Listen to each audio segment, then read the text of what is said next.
Ay, finally, after 3 years, nakabalik ulit ako dito sa Pilipinas. Hala, nurse? Sila ba yung mga biktima ng airplane crash? May mga pamilya pa naman yung mga yan. Kawawa naman.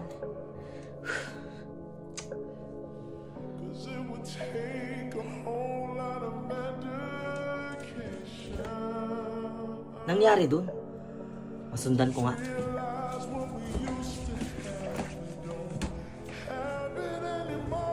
Hi, Miss Nurse. Miss Nurse, pwede ba ako makisabay sa'yo? Wala kasi akong mahanap na taxi ngayon eh. Babayaran naman kita, promise.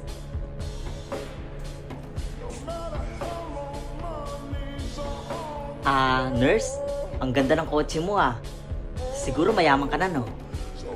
Excited na ako makita si nanay. For sure, ang welcome nun. Oo, anak. Pumugi ka ngayon ah.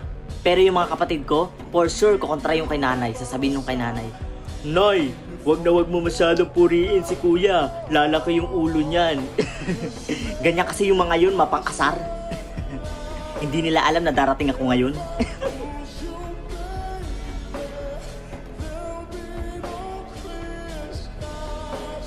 Alam mo, kanina ka pa weird.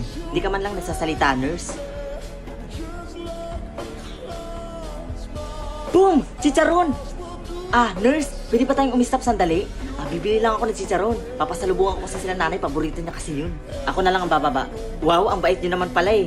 Sige. Oops, para. Miss Nurse, yan na pala yung bahay namin oh. Paano ba yan? Maraming salamat po ah. Ito nga po pala yung bayan. Hindi, okay na. Ganun ba?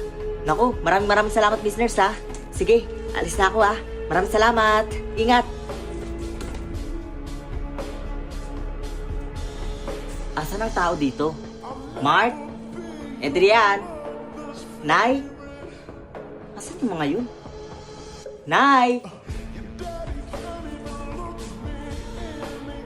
Oh, naiwan pa ni Mark yung cellphone niya. Sa Katarman Doctor Hospital siya dinala. Katarman Doctor Hospital? Naku, baka wala akong masakyan nito. Kailangan mo ng masasakyan? Hoy!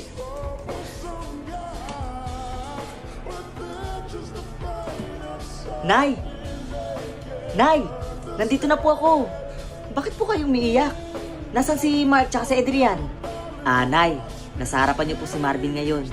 At siya nga po pala, may pinapabigay po siya sa inyo. Chicharon, paborito niyo raw po yan. Miss na miss niya na daw po kayo. Miss Nurse?